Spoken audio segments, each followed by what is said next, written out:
আসসালামু আলাইকুম। কুমিল্লার মুরাদনগরে হিন্দু সম্প্রদায়ের এক নারীকে ধর্ষণের ঘটনাকে কেন্দ্র করে যে ভিডিও ভাইরাল হয়েছে, সেটি দেখে অনেকে মানসিকভাবে অসুস্থ হয়ে পড়েছেন। মানুষ নিতে পারছে না এটি। সামাজিক যোগাযোগ মাধ্যমে তীব্র প্রতিক্রিয়া শুরু হয়েছে, ফুঁসে উঠেছেন সাধারণ মানুষ। এই যখন অবস্থা, তখন এই ঘটনাকে কেন্দ্র করে আমরা নানান ধরনের ডাইমেনশন দেখতে পাচ্ছি। চরম নোংরা এক রাজনীতির খেলা শুরু হয়েছে। যেমন একটি পক্ষ বলার চেষ্টা করছেন ওই নারীর সঙ্গে ধর্ষকের পরকীয়া ছিল। এই হচ্ছে আমাদের সমাজের ভয়ঙ্কর চিত্র। একজন নারীর সব কিছু লুট করে নেওয়ার পর তাকে আবার সমাজের চরম অবমাননাকর পরিস্থিতির মুখোমুখি হতে হয়, আর পরবর্তীতে আদালতে তো তাকে আরও একবার জীবিত অবস্থায় মৃত্যুর মুখে পড়তে হয় ভয়ঙ্কর অপমানের মাধ্যমে, যেসব প্রশ্ন করা হয়। আবার এই ঘটনাকে কেন্দ্র করে সরাসরি যে নোংরা রাজনীতির খেলা শুরু হয়েছে তার প্রমাণ হচ্ছে, যেমন আওয়ামী লীগের পক্ষ থেকে সামাজিক যোগাযোগ মাধ্যমে ছড়িয়ে দেওয়া হচ্ছে যে অভিযুক্ত ধর্ষক ফয়েজ বিএনপির কর্মী। আবার বিএনপির পক্ষ থেকে দাবি করা হচ্ছে এই ধর্ষক ফয়েজ একসময় আওয়ামী লীগ করতেন। যে কোনো একটা দল তো করতেন অবশ্যই, যদি ধরিও নি, কিন্তু প্রকৃত ঘটনাকে কেউ সামনে আনার চেষ্টা করছেন না। বিএনপির দুই শীর্ষ নেতা রুহুল কবির রিজভী কিংবা মির্জা ফখরুল ইসলাম আলমগীর কি বলছেন? মির্জা ফখরুল বলছেন, দেশের সাম্প্রদায়িক সম্প্রীতি বিনষ্ট করে রাজনৈতিক ফায়দা লোটার আওয়ামী নোংরা কৌশলেরই পুনরাবৃত্তি দেখা যাচ্ছে। হাসিনা পতনের পরও একটি মহল আমাদের চিরচেনা সেই সম্প্রীতির ঐতিহ্যকে ফিরিয়ে না এনে বরং বিনষ্ট করছে রাজনৈতিক উদ্দেশ্য সাধনের জন্য। এই ঘটনাকে রাজনৈতিকভাবে ভিন্ন খাতে প্রবাহিত করার এক গভীর চক্রান্ত লিপ্ত হয়েছে। রাজনীতি তো কেউ কারোর চেয়ে কম করছে না। তারা যদি করে থাকে, আপনিও তো বললেন যেটা আওয়ামী লীগ করছে।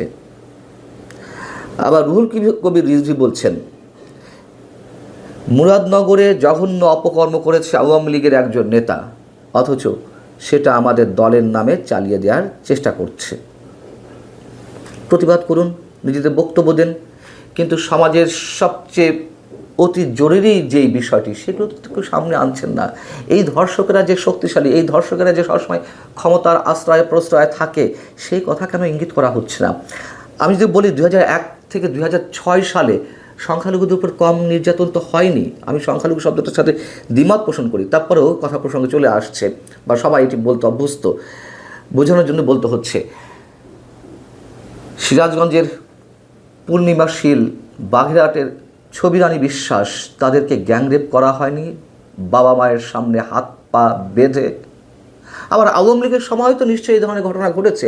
একেবারে সাম্প্রতিক কয়েক বছর আগে 2020 সালে সেপ্টেম্বরের দিকে সিলেটের এমসি কলেজে স্বামীর সঙ্গে ঘুরতে গিয়েছিলেন নবপরিণত স্ত্রী, স্বামীকে বেঁধে রেখে তার সামনে ধর্ষণের ঘটনা ঘটায়নি ছাত্রলীগের নেতারা?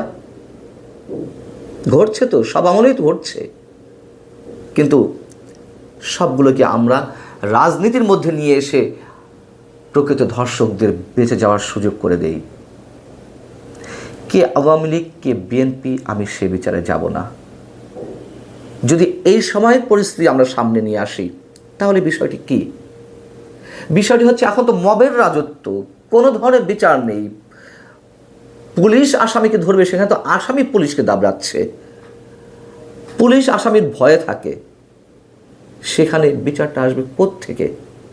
এবং সবচেয়ে বড় একটা উদাহরণ দেই, খেয়াল করা দরকার এই উদাহরণটিতে। উদাহরণ মানে কি? একেবারে এটি তো নিজের মুখে যিনি ধর্ষণের শিকার হয়েছেন সেই নারী বলছেন। কি বলছেন তিনি ফজর আলীকে আসামি করে মামলা তুলে নিতে চান। তিনি দুদিন পরে মামলা করলেন। সেই মামলা সেই ধর্ষক ফয়েজ যে হাতে হাতে ধরা পড়েছে, তার বিরুদ্ধে মামলা তুলে নিতে চান। কেন তুলে নিতে চান? তিনি বলছেন যে তাকে কেউ কোনো ধরনের চাপ প্রয়োগ করেনি। তিনি ফজর আলীর বিচার চান না, তিনি চান দেশের শান্তি থাকুক। ফজর আলীকে আটক করা হলে, ফজর আলীকে শাস্তি দেওয়া হলে দেশের শান্তি থাকবে না, এইসব কথা তাকে কে শিখিয়েছে? তিনি বলতে বাধ্য হচ্ছেন, নিশ্চয়ই তার উপর চাপ রয়েছে।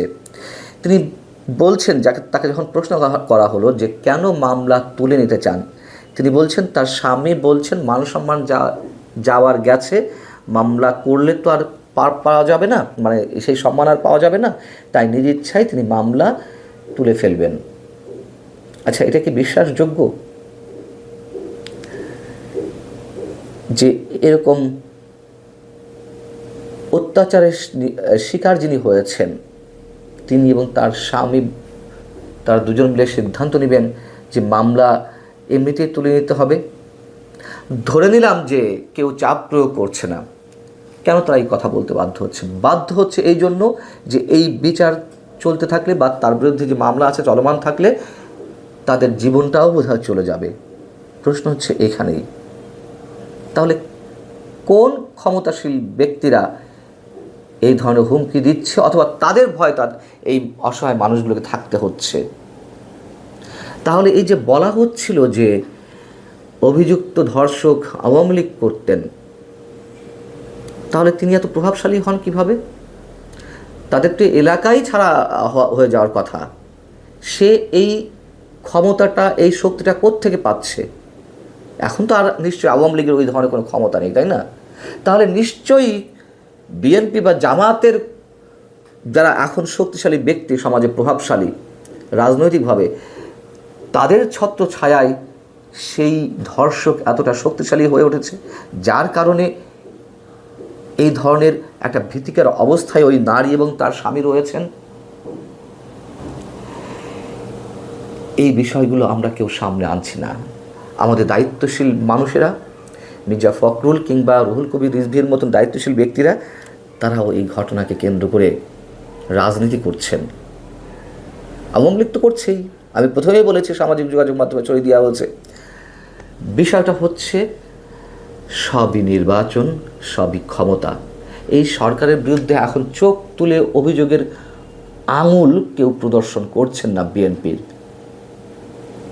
এর সাথে আমাদেরকেও রাজনৈতিক বক্তব্য আনতে হয়, সরকারকে খেপানো যাবে না। ওই যে যখন সাবেক সিএসি নুরুল হুদাকে আটক করা হলো, তার গলায় জুতার মালা পরানো হলো, তাকে জুতা পেটা করা হলো, সেই বিষয়টিকেও রুহুল কবির রিজভী বলার চেষ্টা করেছেন সরকারকে বিপদে ফেলতে পুলিশ নির্বিকার ভূমিকা পালন করেছে। আরে পুলিশ কি করবে? সবই তো মবের ভয়ে রয়েছে।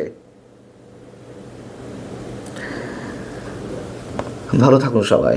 আমাদের আর বিশেষ কোনো মন্তব্য থাকতে পারে না। আল্লাহ হাফেজ।